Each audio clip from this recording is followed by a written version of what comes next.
திண்டுக்கல் தாடிக்கொம்பில் கோவிந்தா கோவிந்தா கோஷங்கள் முழங்க 40 அடி உயர சவுந்தரராஜ பெருமாள் கோவில் ஆடி பெருந்திருவிழா தேரோட்டத்தில் ஏராளமான பக்தர்கள் தேரை வடுபிடித்து இழுத்துச் சென்றனர்.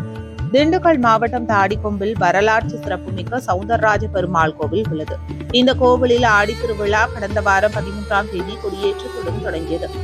முன்னதாக இரவு 7:30 மணிக்கு மேல் அங்குரார்ப்பணம் வாஸ்து சாந்தியாகவே நடைபெற்றது. காலை 7:30 மணியிலிருந்து 9 மணிக்குள்ளாக கொடியேற்றவும் சூரிய பிரபை சந்திர பிரபை வாகனங்களில் சவுந்தரராஜ பெருமாள் எழுந்தருளி தேரோடும் வீதிகளில் உலா வந்து பக்தர்களுக்கு அருள்பாலிக்கும் நிகழ்ச்சியும் நடந்தது.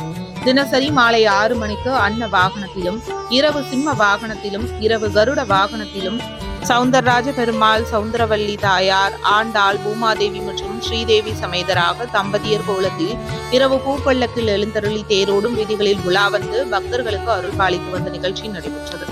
பின்பு குதிரை வாகனத்தில் அருள் பாலித்து உலா வந்த நிலையில் ஆடி திருவிழாவின் முக்கிய நிகழ்வான தேரோட்டம் நடைபெற்றது. தாடிக்கொம்புவில் ஆண்டுதோறும் பௌர்ணமி அன்று நடைபெறும் சவுந்தரராஜ பெருமாள் கோவில் தேரோட்டத்தில் 40 அடி உயர தேரை கோவிந்தா கோவிந்தா என்ற கோஷங்கள் முழங்க தாடிக்கொம்பை சுற்றியுள்ள கிராமங்களில் இருந்து 1500க்கும் மேற்பட்ட பக்தர்கள் கலந்து கொண்டு தேரை வடம் பிடித்து தேரோடும் வீதிகளான அண்ணா நகர், சந்தைப்பேட்டை, நடுத்தெரு, வடக்கு தெரு வழியாக வந்தடைந்தது. அதனைத் தொடர்ந்து இன்று அவரோகணம் நிகழ்ச்சியும் காலை தீர்த்தவாரியும் 23ஆம் தேதி செவ்வாய்க்கிழமை மாலையில் தெப்ப உற்சவமும் நடைபெற்றுள்ளது.